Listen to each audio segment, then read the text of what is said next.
안녕하세요. 건강 365 아나운서 최인경입니다. 출산 이후 산모들은 몸에 많은 변화를 겪습니다. 특히 건강에 무리가 될 수 있는 부분들도 있어서 잘 살펴야 한다는 지적입니다. 산후조리가 강조가 되는 것도 그런 이유죠. 관절통을 비롯해서 불면증에 우울증의 위험까지 소홀했던 산후조리가 주는 건강상의 문제들. 오늘은 산후조리와 산후풍으로 불리는 다양한 증상들에 대해서 알아봅니다. 건강 365 유열의 화려한 날은 가고 듣고 시작하겠습니다. KBS 라디오 건강 365 함께하고 계십니다. 출산 후에 산후조리가 중요하다는 말을 합니다. 출산 달이 돌아오면 몸이 아프다는 분들도 많은데요. 산후풍으로 얘기가 되는 부분들 어떻게 이해하면 될까요? 경희대 한의대 한방여성의학센터 황덕상 교수와 함께합니다. 교수님 안녕하세요. 네, 안녕하세요. 출산 후에 산후조리가 중요하다는 건 누구나 아는 사실입니다. 나름의 방법들에 대한 얘기도 많거든요. 산후조리 어떤 의미를 생각하면 될까요? 네, 산후조리가 어떻게 보면 이제 최근에는 건강도 해지고 어떻게 보면 영양도 좋아지고 체력도 좋아진 상태에서 꼭 필요한지 이렇게 생각할 수도 있지만 여전히 산후조리에서는 우리 현대에도 중요한데 이걸 어떤 한마디로 표현한다면은 출산 후에 자연 회복되는 속도와 육아의 고단함의 줄다리기 이렇게 표현할 수도 있는데요. 결국은 이제 우리 몸은 건강해지고 영양도 좋아졌지만 전통적인 산후조리가 산후부양이 여전히 중요한 이유는 우리 신체는 건강했지만 임신 출산 연령들이 늦어졌거든요. 그러다 보니까 우리가 35살 기준으로 임신부를 고령 임산부라고 얘기를 하는데 결국 이제 의학적으로 35살이 넘으면은 고위험 임산부라는 얘기들 여러 가지 의학적인 문제가 생길 수도 있지만 다른 면에서 보면은 출산하고도 회복이 더디게 됩니다. 결국 우리 몸에서 뭐 인대도 더 느리고 뼈도 시린 것 같고 기력도 회복이 더 덜이기 때문에 그런 부분들을 회복시키는 산후조리, 산후보양이 여전히 중요하고 그럴 때는 전통적인 산후조리 방법이 여전히 현대인에게도 필요한 그런 산후조리의 의미가 될 수 있습니다. 산후조리 기간에 대해서도요. 흔히 말하는 3, 7일만 조심하면 되는 건지 기간에 대해서는 어떨까요? 네, 우리가 3, 7일이라고 가장 이제 유명하게 얘기를 하는데요. 그럼 3, 7일만 딱 쉬어야 되는 그런 거는 아니고 3, 7일은 이제 3주, 7일이 이제 3번 있는 3주 기간 동안 21일 정도 기간인데 이거는 어떤 면에서는 최소한의 산후 회복 기간이라고도 볼 수 있습니다. 물론 이제 전통적인 그런 농경 문화사에서 우리가 있을 때는 여성들이 적극적인 그런 육체적인 노동이 필요해서 빨리 이제 돌아오게 해야 되는데 그럼에도 불구하고 좀 휴식을 취하라 해서 3, 7일을 휴식을 취했던 건데 이게 의학적으로도 보면은 이제 산후출혈이라 그래서 분만이 정상적으로 이루어졌다고 하더라도 어떻게 보면 출산하고 이제 3주에서 4주 한 달 이내에서는 또 이제 갑자기 또 부정출혈이나 그 심한 출혈이 생길 수가 있어서 심하면은 이제 산모의 위험이 그 생명이 좀 위독해지는 경우들도 생길 수가 있는 거거든요. 결국 우리가 이렇게 3, 7일은 무조건 좀 쉬어야 되는 그 부분 최소한의 그런 기간이라고 보시면 되고요. 그렇지만 또 이제 그 이후에 우리가 산후풍이 오거나 또 체력이 회복하거나 또는 체형이 회복하거나 하는 데는 또 6주를 얘기하기도 하고 또 3개월 얘기하기도 하고 6개월을 얘기하기도 합니다. 그래서 우리가 의학적으로 산욕기라고 해서 이제 회복되는 기간은 보통 6주를 정도를 얘기를 하게 되고요. 그리고 또 우리가 3개월이라고 하는 게 뭐 우리가 황금의 3개월 뭐 이렇게 표현하기도 하는데 뭐 100일 잔치하는 기간 동안 우리가 체력을 좀 회복해야 되는 시기고 또 이제 6개월까지 되는 시간들은 또 이제 골반이나 이런 체형들이 회복이 되는 시간들이라서 3, 7일, 6주, 뭐 3개월, 6개월 이런 기간들이 다 의미가 있습니다. 체력은 물론이고 산후 체형이 회복이 되기까지 뭐 호르몬이라든지 체온도 그렇고요. 여러 문제들이 있을 수 있을 텐데요. 산모들마다 경험하는 증상들이 다른가요? 네, 그렇죠. 우리가 산후풍이라고 하는 그런 풍이라고 하는 표현이 들어간 게 이제 바람이라는 걸로 해서 뼛속과 이제 느낌들이 있는 것처럼 얘기도 할 수 있지만 또 이제 바람이 여기저기 옮겨 다니고 증상도 다양하다는 표현으로 풍이라는 의미가 붙는 병명을 쓰는 거거든요. 그렇기 때문에 사람에 따라서 또는 산모의 건강 상태에 따라서 뭐 시리고 아픈 분도 있고 저리다고 할 수도 있고 또는 이제 뼛속이 좀 시리다 또는 뭐 우리가 뭐 어지럽다, 기운 없다 여러 가지들 이제 통증도 얘기할 수도 있고 전혀 다른 증상들의 그런 증상들을 얘기할 수 있는데요. 결국 이런 것은 이제 우리가 임신 전부터 그 사람의 이제 체력이라든지 또는 임신 중간에서 뭐 입덧을 했다든지 여러 가지 증상들이 있었을 때 또 출산하고 난 사람이 다르다든지 또는 출산하고 나서에도 오히려 뭐 육아하는 과정에서 손목이나 이런 것들이 좀 차이가 있다든지 해서 다양한 그런 산후풍 증상들이 나타날 수 있는데요. 그래서 이제 산후풍을 진단할 때 이제 필수 증상, 부로 이제 있고 그리고 부수적인 증상들을 나타날 수 있는데 그랬을 때 이제 전신적으로는 이제 임신 출산하고 나서 이제 초기에 해당될 때는 전신 근육이 좀 많이 아프다, 뭐 관절이 아프다, 뭐 시리고 바람이 들어오는 것 같다 이렇게 표현하시는 부분도 있고 또 이제 국소적으로는 이제 특정 관절들이 좀 아프거나 특정 어떤 일정 부위만 뭐 시리거나 감각이 좀 다르다 이런 표현도 하고요. 그리고 이제 부수적으로 뭐 전체적인 너무 피곤하거나 무기력하거나 또는 이제 잠을 잘 못 자니까 여러 가지 뭐 정신이 없다든지 또는 자꾸 건망증이 있다든지 또는 우울감이 온다든지 또는 식욕이 없다든지 붓거나 땀이 많이 나거나 이런 여러 가지 증상들이 다양하게 나타날 수 있습니다. 그럼 흔히 말하는 산후풍이 산후조리가 잘 되지 않았을 때 위험을 말하는 건가요? 그렇죠. 우리가 자연스럽게 출산하고 시간이 지나면서 뭐 회복되는 그런 기간들이 있는데요. 그런 기간들이 잘 회복되지 않고 어떤 여러 가지 증상들이 나타났을 때 산후풍이라고 얘기를 할 수 있습니다.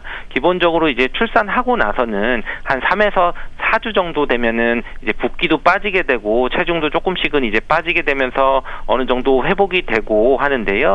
보통 황금의 3개월이라고 하는 3개월 기간 동안 체력이 회복되지 못하고 하면은 오히려 그럴 때 급심한 무기력증이 온다든지 피로감이 온다든지 이런 문제가 생기고 또 이제 초기에는 이제 출산하고 나서 여러 가지 힘도 쓰고 전체적으로 관절들이 전체적으로 아픈 그런 증상들이 나타나는데 이런 것은 전체로 이제 회복이 되다가 또 이제 3개월 지나선 오히려 그 아기가 또 많이 커지거나 체중이 금방 10kg가 되거든요. 그랬을 때 많이 이제 앉고 하면서 또는 앉았다 내렸다 하면서 손목 관절이나 무릎 관절이나 이런 쪽에 많이 통증이 오게 되는데요. 그래서 이런 부분들을 꾸준히 시간에 맞춰서 그 증상에 맞춰서 치료를 하고 뭐 침을 치료를 한다든지 한약 치료를 한다든지 조리를 하는 과정에서 적극적으로 하셔야 됩니다. 그럼 겪을 수 있는 다양한 증상들의 차이랄까요? 워낙 여러 증상들이라서 어떻게 관리를 해야 할지 산모는 물론이고 가족들도 신경이 많이 쓰일 텐데요. 가장 많이 힘들어하는 부분들이 뭔가요? 그렇죠. 요즘에는 아무래도 육아 자체에 대한 부담이 많이 크기 때문에 육아 자체의 부담이라는 게 아기를 보는 거나 이런 것보다 혼자서 이제 전담해야 되는 그 상황이 놓이게 되기 때문에 그러면은 이제 수면도 부족하고 오히려 회복도 느리고 피로하기 때문에 전체적으로 기력이 많이 떨어지는 그런 증상들을 호소하게 되고 그런 기력이 많이 떨어지는 상태에서는 관절이나 손에도 힘이 잘 안 들어가서 뭐 병 같은 거 따는 것도 좀 잘 안 된다든지 아니 관절에 통증이 많이 온다든지 하는 얘기들을 많이 하게 되고요. 그러면서 이제 육아 자체에 대한 약간 우울한 그런 감정들도 좀 생길 수가 있는데요. 그리고 이런 육체적인 거나 정신적인 것들 올 수가 있습니다.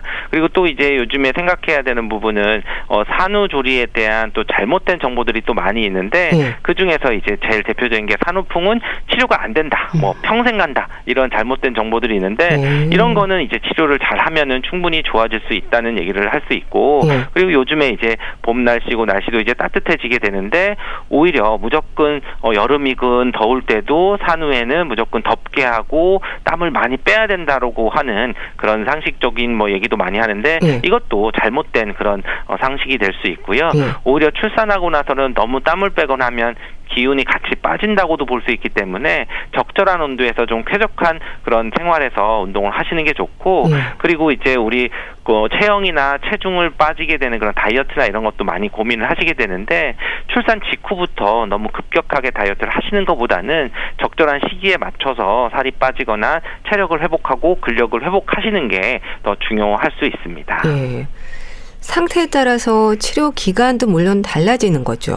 네, 그렇죠. 우리가 출산하고 나서 산후풍 증상들이 오시는 그런 것들이 굉장히 개인 차이가 크게 됩니다. 그래서 회복 기간도 다르고 산후풍 치료 기간도 개인 차이가 큰데 그런 것들을 진료를 제가 많이 하면서 봤더니 기본적인 이제 산모들의 체력, 근력, 원래 이제 평소에 임신 전부터 운동을 많이 했느냐, 또는 이제 나이가 20대냐, 또는 30대냐, 40대냐, 이런 나이에 따른 그런 기혈의 허한 정도가 굉장히 차이가 많이 날 수 있어서 산 전에, 임신 전에 있는 그런 몸 상태가 굉장히 중요할 수 있고요. 또 이제 출산 과정 중에 또 여러 가지 겪게 되는, 만약에 임신 중에서도 입덧이 심하고 체중이 굉장히 많이 빠졌다든지, 체중이 많이 안 늘었다든지, 또는 임신 중에 다른 질환이 있었다든지, 임신 중독증이 있었다든지, 여러 가지 이런 질환이 있었냐 없었냐 이런 것도 볼 수 있고요. 또 이제 그 아기가 또 잘 자고 또 잘 먹고 할 수도 있지만 다른 질환이 있거나 잠을 안 잤을 때 오히려 또 육아를 하거나 또는 병간호를 해야 됐을 때는 오히려 아무래도 그 산모의 회복보다는 아기에게 집중할 수 있기 때문에 이런 상황들이 여러 가지 그런 기혈 회복을 더디게 하게 되기 때문에 이럴 때는 오히려 치료 기간도 더 길게 보셔야 됩니다. 그래서 우리가 기본적으로 또 여기서 하나 말씀드릴 것은, 이런 산후풍에 대한 증상이 6개월 전에 좀 어느 정도 치료가 되면은 그래도 빨리 회복이 되는 편이고요.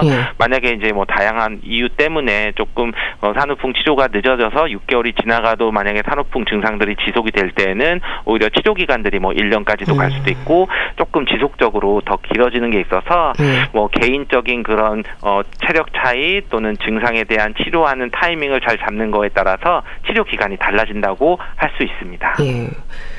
그렇게 회복의 시간이 필요함에도 관리가 잘 되지 않았을 때 출산 후 10년, 20년이 지나도요, 출산 달만 되면 몸이 아프다, 이런 말도 하던데 많이들 그러신가요? 그렇죠. 실제로 이제 그런 연세 드신 분들이 오셨을 때, 이게 출산하고 나서 그때 고생을 해서 이렇게 아픈 거다라고 또 얘기를 많이 하시고 하는데요. 또 이제 엄밀하게 보면은 이런 것들이 바로 산후조리를 하거나 산후풍을 치료하는 타이밍이 굉장히 중요하다고 말씀을 드릴 수 있는데, 특히 이제 그런 골반이 벌어지거나 인대들이 늘어나서 이완돼서 오는 것들은 6개월 정도 쯤에 호르몬 변화 때문에 이렇게 굳게 되거든요.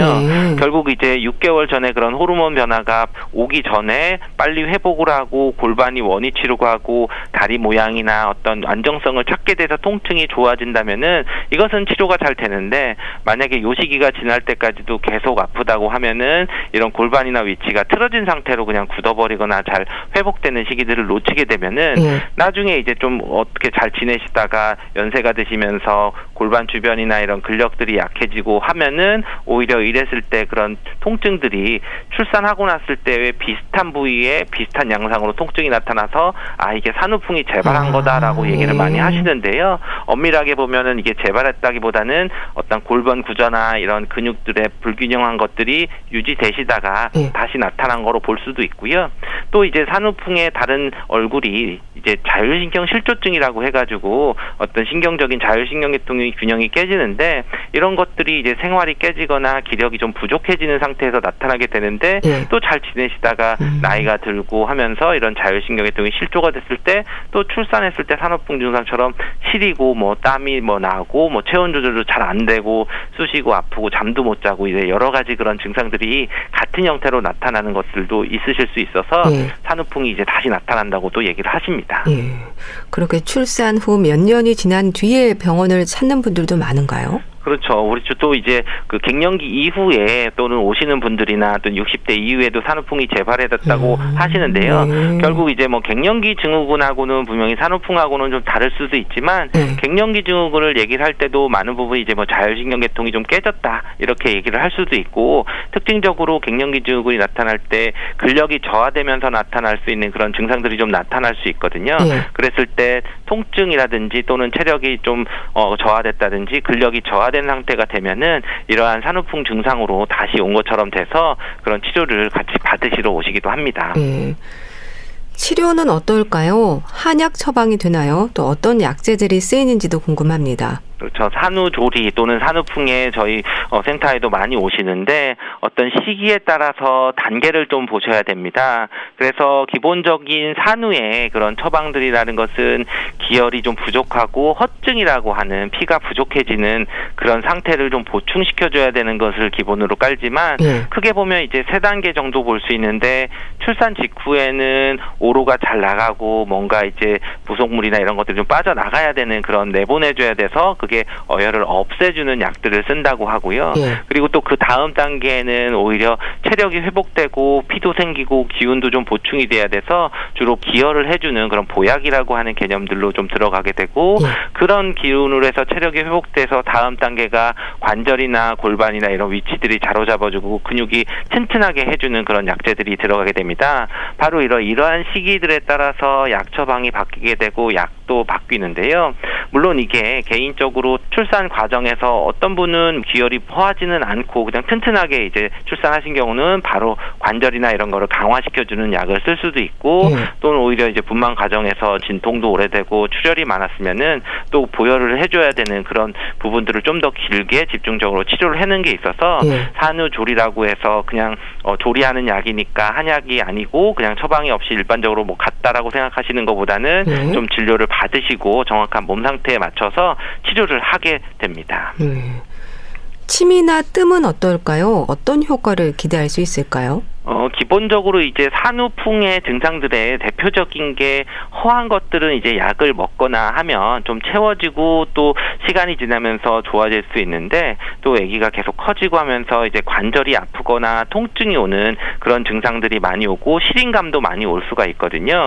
그랬을 때 우리가 이럴 때 침 치료나 이런 것들은 통증 완화를 시키거나 또는 시리거나 또는 심지어 체력을 좀 증진시키 너무 긴장되거나 해서 잠을 못 자거나 할 때는 침 치료를 하면서 좀 이완되는 그런 증상들을 좀 개선을 시킬 수가 있습니다. 그래서 이럴 때 통증들은 우리가 일반적으로 통증하고 좀 다를 수가 있는데요.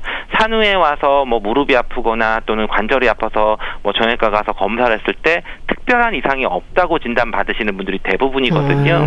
그런 이유는 일반적인 그런 통증이 오는 것은 염증이 오거나 어떤 근육들이 짧아지는 단축된다고 해가지고 우리가 근육이 뭉치면서 통증이 오는 양상으로 주로 많이 나타난 거거든요. 운동을 하거나 뭐 다치거나 그러면 이제 찢어지거나 뭔가 뭉쳤다 또는 이런 식으로 염증이 심해지는 건데 출산하고 이제 산후에 오시는 거는 근육이나 인대들이 이렇게 느슨해져가지고 오히려 우리가 인대 늘어났다 이런 상태들이 오히려 지속되기 때문에 나타나는 거라서 오히려 이런 것은 정확한 진단이 안 되면서도 산후풍만 있는 산모들만 좀 아픈 그런 상태가 되는데 이럴 땐 오히려 침 치료를 하면은 오히려 근육이 좀 수축하는데 좀 자극을 준다든지 오히려 통증을 좀 완화하는 그런 효과들도 있기 때문에 오히려 그리고 시린감이 있거나 할 때는 이런 통증을 완화시키는 그런 치매 효과와 더불어서 온열 작용이 될 수 있기 때문에 이런 뜸 치료도 같이 병용을 하면 오히려 시리고 아픈 산후풍의 증상들에 그런 도움이 될 수 있습니다. 출산 후에 도움이 되는 운동법도 있다고 들었습니다. 네, 우리가 출산하고 제가 제일 강조하는 부분이 6개월까지는 뭐 한약을 다 만드셔도 되지만 운동은 꼭 유지를 하시라고 굉장히 강조를 하는 거거든요. 우리가 임신 기간 동안 10달 동안 서서히 호르몬 변화 때문에 골반이 느슨해지고 그 사이사이 인대들이 약간 벌어지게 되면은 전체적으로 골반에 맞춰서 팔다리 또는 관절 또는 손가락 끝에 관절까지도 다 느슨해지게 되는데 그런 것이 이제 수축하면서 제자리를 찾아가야 될 때는 가장 중요한 게 우리가 스스로 운동을 하면서 자꾸 그런 관절이나 인대에 자극을 주는 것이 필요합니다. 그래서 이럴 때는 우리가 모든 운동을 하는 것보다는 우리 누워서 편하게 할 수 있는 그런 스트레칭이라든지 골반 주변의 운동들을 좀 우선적으로 해주면서 천천히 이제 누워서 하는 운동 또는 앉아서 하는 운동 그래도 괜찮으면은 서서 하는 운동 또 서서 하는 게 통증이 없으면은 일어나서 걷거나 뛰거나 이런 식으로 계단식으로 이동을 하면서 할 수 있는 운동들을 단계적으로 하는 것이 굉장히 중요합니다. 그래서 우리가 큰 출산이라고 하는 그런 그 이벤트가 있었을 때 회복하는 그런 시간을 가지면서 누운 상태에서 일어나는 과정까지도 길게는 뭐 한 달이나 두 달 정도를 보면서도 꾸준히 하게 되고, 그리고 특히 이제 제왕절개를 하신 분들도 오히려 출산 직후에는 못하지만은 한 달 이후부터는 좀 운동을 하신다고 생각하시는 게 좋고, 자연분만을 하신 분들은 될 수 있으면 최대한 빠른 시간에 운동을 시작하시는 게 오히려 골반 주변에 있는 그런 이완되는 여러 가지 산후풍 증상들을 개선하고 장기적으로 보면 빨리 몸을 회복할 수 있는 그러한 비결이 될 수 있습니다. 또 손목 관절 보호를 위한 노력도 필요하다고 하던데요.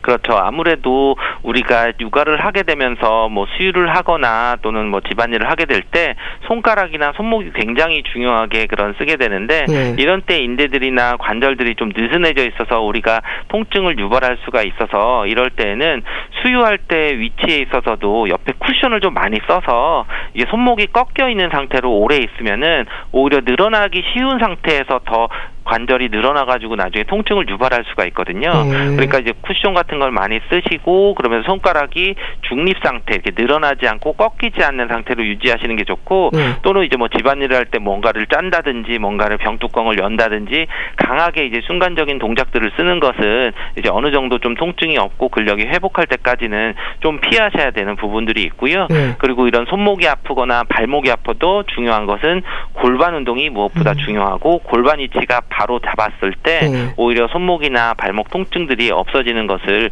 확인할 수 있습니다. 또 우울감으로 고생하는 분들도 있던데요. 가족들이 도와줄 수 있는 부분들도 알고 있어야 하지 않을까요? 그렇죠. 우리나라 이제 2021년도 산후조리 실태조사에 따르면은 이제 분만하고 나서 산모의 한 52% 정도가 오히려 이제 산후 우울증이 있고 또는 우울감 위험감이 있다는 얘기를 했는데요. 결국 이럴 때는 이제 좀 구별을 하셔야 되는 게, 우리가 뭐 베이비 블루스라 그래서 산후 우울감이라고 하는 것은 오히려 크게 걱정은 하지는 않으셔도 되고, 뭐 분만하고 일주일 이내에 온다든지 또는 이제 증상이 있어도 한 1주나 또는 길어도 2주 이내에 좀 소실되는 그런 건데, 물론 이제 출산하고 증상들은 불안하거나 초조하거나 뭐 감정적인 변화들이 있거나 피로감을 가장 많이 느끼게 됐을 때 산후 우울감 증상들이 있을 수가 있게 되는 거고요. 그렇지만 이제 이런 산후 우울증이라고 하는 것은 평소에 이제 우울증 소견이 있었던 분들이 오히려 통상 산모의 33% 정도도 산후 우울증이 있다고 하는데, 이럴 때는 이제 정말 이제 정신질환으로 보고 감정 기복이 심하고 또 이제 극단적인 생각을 좀 하는 경우나 또는 이제 자녀에 대해서 좀 이상한 그런 나쁜 생각들을 하게 되는 경우들도 있는데, 이럴 때는 꼭 이제 정신과적인 치료를 필요한 경우들이 있습니다. 그래서 이런 경우는 산후 우울감은 오히려 이제 좀 지켜보거나 또는 이럴 때는 오히려 체력들을 보충시켜주는 그런 산후 치료를 하는 게, 내가 체력이 좋아지고 기력이 좋아지면은 이것도 그냥 지나갈 수 있거나 내가 극복할 수 있다, 이런 힘이 되는 그런 증상이 산후 우울감이 되는 거고요. 산후 우울증은 오히려 좀 적극적인 그런 치료가 필요한 것들이 있어서, 이 가족들이 이럴 때는 절대로 혼자 육아를 하는 그 방치하는 것보다는 항상 옆에서 육아에 대한 부담을 덜어주고, 그러면서 옆에 같이 함께 노력을 해주는 거, 그리고 아기와 단둘이 산모가 있는 시간들을 최소한으로 해서 항상 도와주는 것이 이런 산후 우울감을 잘 극복할 수 있고 치료할 수 있는 그런 방법이 될 수 있습니다. 비만은 어떨까요?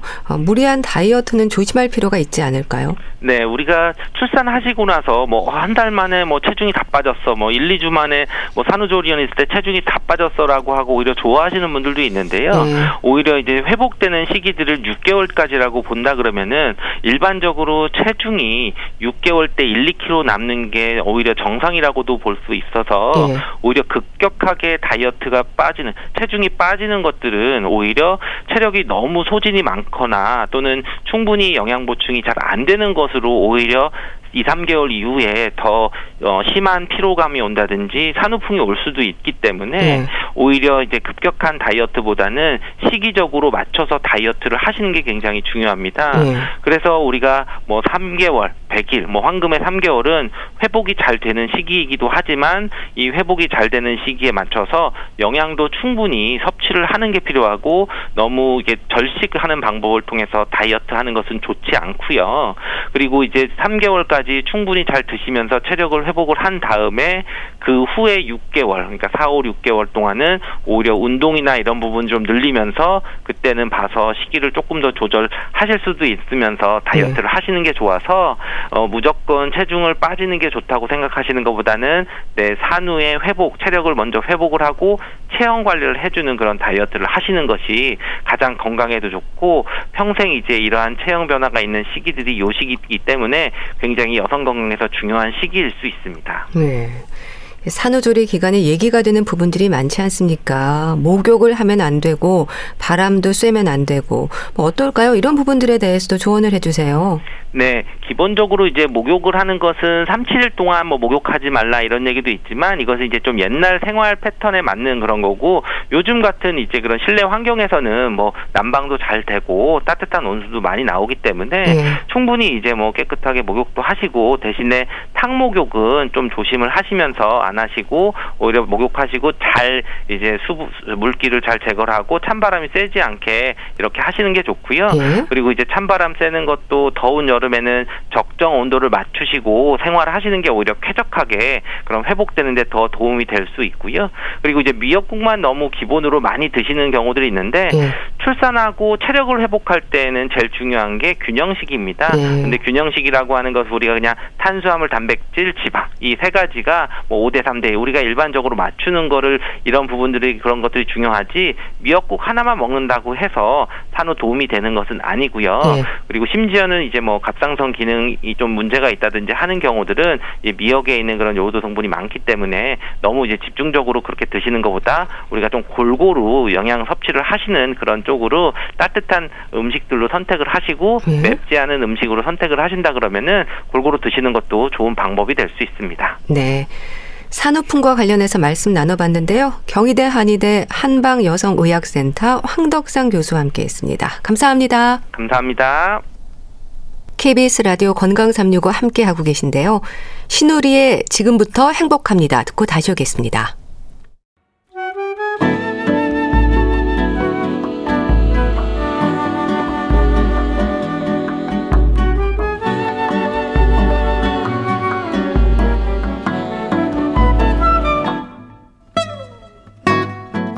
건강한 하루의 시작.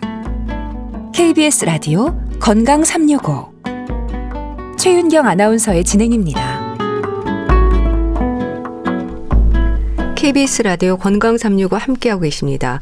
북컬럼니스트 홍순철 씨가 소개하는 건강책 정보. 안녕하세요. 안녕하세요.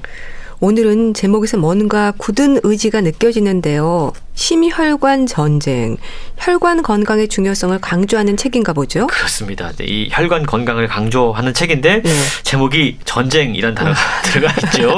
그만큼 전쟁만큼 우리가 이 심혈관을 지키기 위해서 많은 노력들을 해야 된다. 이런 의미를 담고 있는 것 같은데요. 전 세계적으로 인간의 사망 원인 1위가 심혈관 질환이라고 그럽니다. 우리나라 같은 경우에는 사망 원인 2위가 심근경색인데요. 이 심근경색 그러면 관상동맥이 막혀서 심장 근육에 혈액 공급이 안 될 때 일어나는 증상입니다. 최근에 제 주변에도 두 분이나 이런 증상으로 갑자기 쓰러져가지고 겨우 정말 목숨을 건진 사례가 있었는데요. 그만큼 주변에서 이런 증상들이 많이 나타나고 있다는 거죠. 아마 스트레스 때문이 아닌가라는 생각을 하게 되는데 심근경색은 상복부 통증이라든가 쥐어 짜는 듯한 가슴 통증 같은 것들이 증상으로 나타난다고 그럽니다. 그리고 협심증도 있죠. 이건 심근경색과는 다르게 관상동맥이 좁아져서 혈액 흐름이 원활하지 않을 때 나타나는 증상인데 이 증상은 뭐 언덕길 오를 때 무거운 것을 들 때 통증이 생기거나 휴식을 취하면 사라지는 특징이 있다고 그럽니다. 뿐만 아니고 심장 관련 질환은 정말로 많아요. 호흡곤란이라던가 다리가 붓거나 무거운 느낌이라던가 걸을 때 통증이 나타나는 것도 역시 심혈관 질환을 의심해 볼 수 있다고 그럽니다. 그런데 심혈관 질환이 진짜 무서운 이유가 있습니다. 우리가 알아차리지 못하는 동안에 우리 몸속에서 서서히 진행이 돼서 한번 이게 나타나면 무시무시한 공포로 다가올 수 있다는 거죠. 그래서 뭐 앞서 우리가 심근경색 이야기했지만 생명을 구했다고 하더라도 몸을 움직이지 못하거나 또 말을 하지 못하는 상당한 후유증에 시달리는 경우도 많이 있다는 겁니다. 그런데도 우리가 이 심혈관 질환에 대해서 별다른 대비책을 내놓지 못합니다. 많은 분들이 그렇게 이야기하죠. 나는 운동 열심히 하니까 뭐 술을 좀 먹어도 괜찮겠지요? 또는 담배를 피워도 내가 음식을 골고루 먹으니까 뭐 걱정 없어요? 라고 무관심하거나 나이 들면서 몸 한 구석 고장 안 나는 사람이 어디 있겠어요. 내가 당뇨약, 혈압약 잘 챙겨 먹으니까 난 괜찮을 거예요. 라고 자만한다고 그럽니다. 그런데 이 심혈관 질환은요, 한두 가지 위험 요인을 없앤다고 해서 병이 찾아올 위험이 현저히 줄어드는 것은 아니라고 그래요. 이 책을 통해서 어떤 것이 심혈관 질환의 특징이고 예방하기 위해서 무엇을 해야 되는지 한번 생각해 보면 좋을 것 같습니다. 그러니까 설마 그래도 나는 괜찮겠지? 이런 근거 없는 자신감이 문제라는 거네요. 그렇습니다. 이 가정의학과 전문이면서 또 건강검진센터 본부장이기도 한 김홍배 의사분이신데 이 책을 준비하면서 심혈관 질환의 발병 기전 그리고 위험 요인을 밝힌 생리학적인 병리학적 연구 자료들을 다 집대성했다고 그럽니다. 정말로 연구를 활발히 한 건데 그런 면에서 보면 이 책은 심혈관 질환 때문에 고민하는 분들, 고생하는 분들, 또 보호자분들을 위해서도 좋은 상비약 같은 역할을 할 수 있을 것 같아요. 이 책은요, 만성 염증이 심혈관 건강을 위협하는 주범이다 라고 이야기해요. 스트레스와 우울증이 심혈관 질환의 위험을 부풀린다라고 경고하고 있는데요. 만성 염증이 주범이랍니다. 아마 이 이야기는 다소 생소하게 느껴지는 분들이 많이 있으실 것 같은데요. 원래 염증은 자연스러운 거잖아요. 그렇죠. 면역세포의 활성화를 통해서 세균, 바이러스, 독소로부터 오는 감염을 제거하고 병원체로부터 신체 조직을 회복하는 일종의 정상 과정입니다. 그런데 이 염증이요, 만성 상태로 계속 우리 몸에 남아있게 되면 이게 오히려 면역계 내성을 파괴하고 혈관이 좁아지는 일에 직접 작용한다고 그럽니다. 대표 염증 물질 가운데 하나인 CRP라는 게 있는데 이게 C 반응성 단백이라고 그래요. 요 수치가 가장 높았던 사람은 CRP 수치가 가장 낮은 사람들에 비해서 심혈관 질환에 의한 사망 확률이 2배 높았다랍니다. 그러니까 염증이라고 하는 게 그냥 가볍게 넘길 문제만은 아니라는 것이죠. 따라서 저자는 만성 염증이 심혈관 건강을 위협하는 가장 위험한 주범이다 라고 이야기하면서 우리 몸 곳곳에서 발생할 수 있는 여러 가지 염증을 줄이는 생활 습관을 들여야 된다라고 강조하고 있습니다. 그러니까 만성 염증이 문제일 수 있고 염증을 줄이는 생활 습관이 혈관 건강을 유지하는 방법이라는 거네요. 그렇습니다. 이 스트레스는요, 불안과 위협의 어떤 감정을 뜻하지만 사실 언젠가부터 우리 몸에 나타나는 질병의 주요 원인이 되어 버렸습니다. 그런데 이 스트레스 자체가 사실은 심혈관 질환의 문제가 되는 건 아니에요. 이 스트레스로 인한 반응들이 문제입니다. 불면증, 운동 부족, 과식 또는 반대로 소식, 흡연, 과음 이런 것들을 스트레스를 받으면 이런 일들이 나타나기 때문에 이게 이제 심혈관 질환의 중요한 요인이 될 수 있다라는 건데요. 우울증도 마찬가지입니다. 노르웨이 베르겐 대학 연구팀은요, 우울이 사망에 미치는 정도를 알아보기 위해서 약 6만여 명의 사망 원인을 연구했다고 그래요. 그 결과 우울증으로 인해서 사망률이 52% 증가했고 이 수치는 흡연으로 인한 사망률 59% 상승과 맞먹었습니다. 이게 무슨 말이냐면 앞서 스트레스, 우울증 이런 것들이 우리 몸과 마음에 미치는 영향 정말 상당하다는 거고, 이게 심혈관 질환의 직접적인 원인이 되거나 결과물로 공존할 수 있다는 건데요. 심혈관 질환이 언제 잘 걸릴까요? 계절별로 볼 때 환절기에 잘 나타난다고 그럽니다. 그러니까 요즘 같은 어떤 겨울에서 봄으로 넘어갈 때 상당히 주의해야 되는 시기인데 예방을 위해서는 체온 유지가 중요해요. 그래서 외출할 때는 얇은 옷을 여러 겹 입어서 변화하는 기온에 맞게 대처하는 게 필요하다라고 저자는 설명을 하고 있고, 가족력도 상당히 중요합니다. 심혈관 질환 가족력이 있거나 또는 당뇨라든가 고혈압 이런 만성 질환을 앓고 있다면 더욱더 환절기에 주의해야 한다라고 이야기하고 있습니다. 나이 들수록 혈관에 대한 관심도 갖게 되고 또 건강이 중요하다는 생각을 하잖아요. 그래서 건강검진으로 건강 상태를 확인하기도 하는데 위험 요인들이 워낙 많아서 사실 문제를 찾기가 쉽지 않습니다. 염증 관리도 그렇고 뭘 어떻게 점검해야 할까요? 사실 심혈관 질환은요, 대표적인 성인병 가운데 하나이고 또 생활습관병이라고 우리가 이야기를 하죠. 생활습관이 흐트러지면 나타날 수 있는 질병 가운데 하나라고 이해하면 좋을 것 같습니다. 그래서 최근 적정 체중을 유지하는 것, 운동을 꾸준히 하는 것, 충분한 수면을 취하는 것이 심혈관 질환에 대한 최선의 공격이면서 방어다라고 강조하고 있는데요. 비만이 심혈관 질환에 미치는 악영향은요, 흡연이 우리 몸에 미치는 정도와 비견되거나 혹은 더 능가한다고 그럽니다. 그러니까 앞서 이야기했던 만성 염증이 증가한다던가 후성 유전학적인 변화가 생긴다던가 장내 미생물 불균형 상태가 오면 이런 것들로 인해서 비만이 우리 몸의 심혈관 질환의 위험으로 작동할 수 있다는 거죠. 그래서 중요한 것이 적정 체중을 관리하는 건데요. 이미 설명을 많이 들어서 아실 겁니다. 체중을 관리하기 위해서는 건강한 식습관 그리고 운동 습관을 유지하는 것이 필요한데요.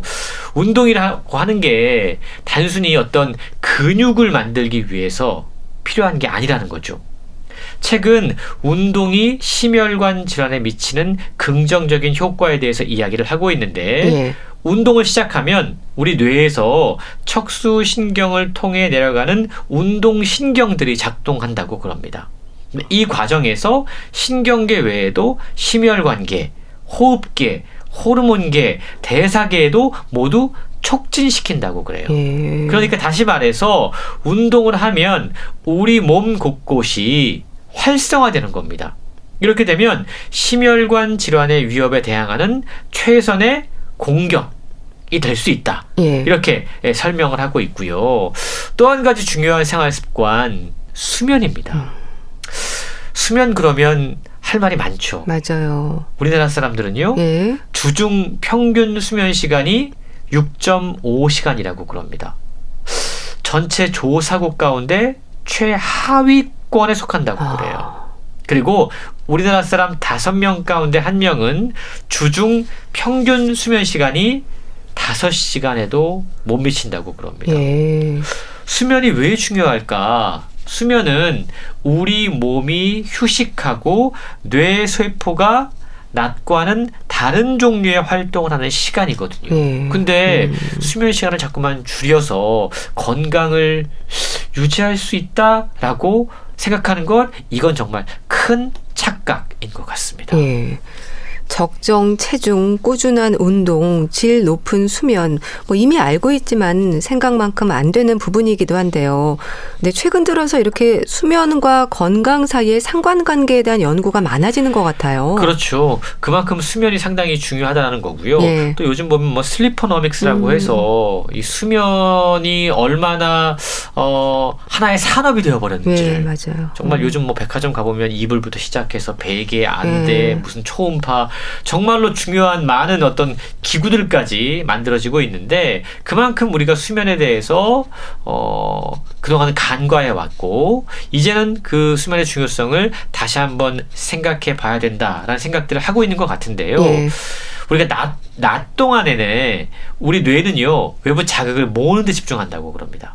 근데 밤이 되면 우리 뇌는 낮에 수집된 정보들을 통합하고 정리하는 데 집중합니다. 그러니까 밤과 낮에 우리 뇌의 활동이 다른 거죠. 예. 근데 밤에도 불야성처럼 쏟아지는 빛의 노출로 인해서 우리 수면이 방해받고 있다는 겁니다.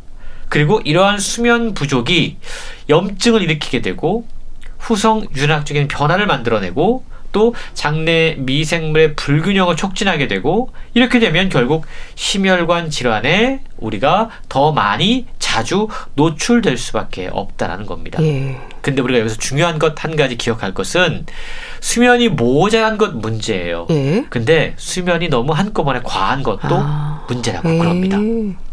주말에 몰아서 부족한 잠을 주무시는 분들이 있는데 이것 역시 심혈관에 별로 큰 도움이 되지 않는다고 그럽니다. 영국 캠브리지 대학 연구팀은요, 수면 시간과 뇌졸중 간의 상관관계를 조사했는데 짧은 수면 시간은 15%, 그리고 긴 수면 시간이 45% 정도로 뇌졸중의 위험성이 높게 나타났다고 그럽니다. 예. 그럼 심혈관 건강을 위해서 지키고 살펴야 하는 부분들 또 어떤 노력이 필요할까요? 사실 사소해 보이지만 여러 가지 중요한 생활 습관의 변화들이 필요한 것 같은데요. 네. 책을 통해 저자가 무엇보다 강조하고 싶었던 건 좌식 생활의 위험성, 햇볕 쬐기의 위력, 그리고 일주일 리듬의 중요성입니다. 예.